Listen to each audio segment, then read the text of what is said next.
बहुत आधी रात को शिवाजी और बाजी प्रभु अपने कुछ चुनिंदा साथियों के साथ गुप्त रास्ते से किले से बाहर निकले।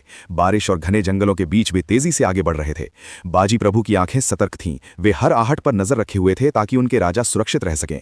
समय पहले की बात है, पन्हालगढ़ का विशाल किला चारों ओर से दुश्मनों की सेना से घिरा हुआ था। मूसलाधार बारिश हो रही थी और चारों तरफ अंधेरा था। छत्रपति शिवाजी महाराज और उनके सेनापति बाजी प्रभु देशपांडे एक गुप्त योजना बना रहे थे। उन्हें किसी भी हाल में इस घेरे को तोड़कर विशालगढ़ पहुंचना था। जैसे ही वे घोड़खिंड नामक एक तंग पहाड़ी दर्रे पर पहुंचे, उन्हें पीछे से दुश्मन के घोड़ों की टांपें सुनाई दी। दुश्मन की एक विशाल सेना उनका पीछा कर रही थी। बाजी प्रभु ने अपने भाई फुलाजी की ओर देखा और समझ गए कि अब समय आ गया है। बाजी प्रभु ने शिवाजी से आग्रह किया, आप कुछ सैनिकों के साथ विशालगढ़ की ओर बढ़ें। मैं इस दर्रे पर दुश्मन को तब तक रोके रखूंगा जब तक आप सुरक्षित नहीं पहुंच जाते।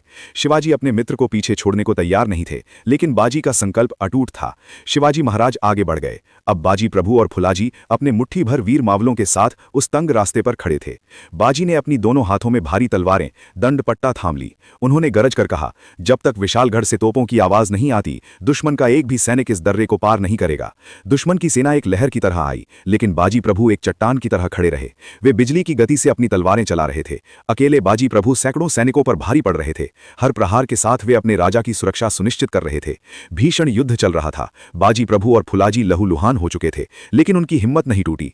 फुलाजी वीरता से लड़ते हुए वीर गति को प्राप्त हुए, जिससे बाजी का हृदय भर आया, पर वे रुके नहीं। उन्होंने अपने शरीर के घावों की परवाह किए बिना लड़ना जारी रखा। दूसरी ओर शिवाजी महाराज ने विशालगढ़ की ऊंची चढ़ाई पूरी की। दुश्मन वहां भी उनका रास्ता रोकने की कोशिश कर रहे थे, लेकिन शिवाजी की सेना ने उन्हें पीछे ढकेल दिया। किले में पहुंचते ही शिवाजी ने तुरंत तोपचियों को संकेत देने का आदेश दिया। अचानक धूम धूम धूम की आवाज से पूरी घाटी गूंज उठी। ये जीत का और शिवाजी के सुरक्षित पहुंचने का संकेत था। दर्रे में लड़ते हुए मरणासन्न बाजी प्रभु ने यह आवाज सुनी। उनके चेहरे पर एक अलौकिक शांति और मुस्कान छा गई।